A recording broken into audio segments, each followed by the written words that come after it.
Alors, 3 heures de défilé, vous avez pu un peu regarder la formation de ce qui a pu être, également à terre et puis également, dans les airs, chaque année ça change, hein, c'est pas toujours les mêmes formations qui défilent? Oui, absolument. Et puis il y a vraiment une thématique. Et là, aujourd'hui, c'était vraiment la résilience. On nous a présenté une armée combattante, très aguerrie, rustique, avec vraiment des unités Rustique. rustiques dans le bon sens du terme.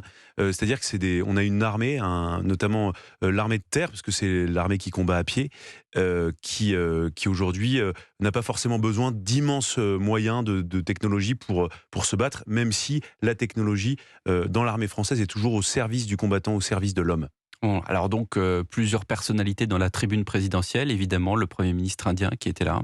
Oui, absolument. Et donc l'invité de ce 14 juillet, donc c'était l'Inde qui était mise à l'honneur, avec d'ailleurs dans le défilé aérien, il y avait 3 rafales de l'armée de l'air indienne Qui qui sont ont déjà les Rafales, indiens. Ce sont pas absolument, encore les Rafales, c'est pas parmi les 26 qu'on vient absolument, de parce que vendre, à l'Inde. en 2016, Mmh. c'était Jean-Yves Le Drian qui avait signé ce contrat de 36 rafales pour l'armée de l'air indienne, parce que jusqu'à aujourd'hui, l'armée de l'air indienne avait surtout des avions de chasse russes, Des MiG. qui globalement fonctionnent mal. Il y a eu beaucoup de crashs, il y a eu beaucoup de dysfonctionnements. Et les rafales, aujourd'hui, sont une référence dans le monde entier. Et c'est une des raisons pour lesquelles l'Inde a fait une nouvelle commande donc de 26 rafales et a commandé aussi 3 nouveaux sous-marins Scorpène qui sont Mmh. produits par Naval Group, donc c'est un groupe industriel Elle a français. commandé des Rafales marines, hein. C'est les Voilà, Rafales à une place, alors que les Rafales de l'armée de l'air, je parle sous votre contrôle, sont à 2 places, à une et deux places, même s'il y a absolument. souvent un seul pilote. Bon, Voilà, et voilà. donc des rafales marines qui vont servir donc au porte-avions indien. Ce qui est très important en fait, c'est que l'Inde aujourd'hui est une puissance d'équilibre entre la Chine, les États-Unis, la Russie. C'est à la fois une puissance avec laquelle on a toujours parlé, nous, la France. D'ailleurs, aujourd'hui, on fêtait aussi le 25e anniversaire Mmh. d'une coopération militaire qui remonte à il y a très longtemps, puisque François Mitterrand, c'est le président qui a noué les premières relations avec l'Inde et avait déjà réussi à vendre 30 Mirage 2000 dans les années 80. Mmh. Ce qui est intéressant, c'est quand on regarde le contexte géopolitique. L'Inde, donc, c'est une puissance qui n'a pas condamné la guerre en Ukraine, l'invasion donc de la Russie en Ukraine, qui est très très dépendante de la Russie. Et en dépit de tout ça, eh bien, c'est une puissance qui discute avec nous. Et pour nous, c'est très intéressant parce que on voit bien qu'il y a vraiment 2 zones de grande conflictualité aujourd'hui. Évidemment, le conflit en Ukraine, mais il y a aussi la zone, ce qu'on appelle Indo-Pacifique, avec la Chine qui se réarme, qui a quand même augmenté, qui aujourd'hui, pardon, a une loi de programmation militaire qui représente 7% de son Mmh. PIB. Mmh. Nous, à titre de comparaison, on est à 2% Mmh. de notre produit intérieur brut. On voit que les Américains, toutes les grandes puissances essayent de se concentrer dans cette zone Indo-Pacifique. Et donc, nous, Français, qui sommes quand même un peu moins puissants que les Américains, il est fondamental, capital, d'avoir des relais fiables, des vrais partenaires, d'autant plus que dans cette zone Indo-Pacifique, eh bien, il y a quand même la présence d'1,5 million de Français. Ouais, c'est ça, il y a des terres françaises, il y a la Nouvelle-Calédonie, et puis il y a beaucoup de, j'allais dire, de prises économiques françaises, que ce soit dans des pays d'Asie du Sud-Est ou Absolument, on a d'autres. Donc c'est une zone beaucoup extrêmement... C'est d'investissements passionnant d'ailleurs et l'Indo-Pacifique comme sujet. absolument, et d'autant plus qu'il y a derrière cette guerre un peu, enfin c'est pas vraiment une guerre, mais en tout cas c'est cette augmentation du durcissement des relations entre la Chine et de nombreuses puissances.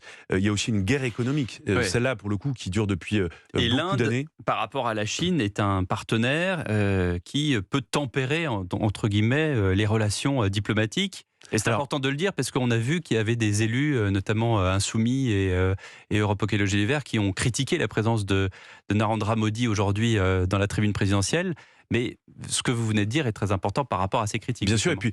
puis ce qui compte aujourd'hui, si vous voulez, on est le 14 juillet, je trouve que la politique doit disparaître un peu de ces moments-là. Aujourd'hui, c'est la fête de la fédération, c'était le 14 juillet 1790, dans un contexte très compliqué, d'ailleurs, si on fait un petit rappel historique, où donc ce sont les fédérés qui prêtent serment avec Louis XVI, Mm. et Louis XVI qui prête serment auprès des fédérés, et c'était un moment étrange, au moment de la Révolution française, où il y avait un sentiment, en tout cas, d'allégresse, de bonne entente, d'union de la nation.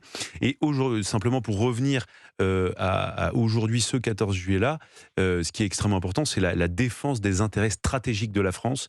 Et la défense de nos intérêts, eh bien, c'est de nouer de bonnes relations avec ces partenaires-là.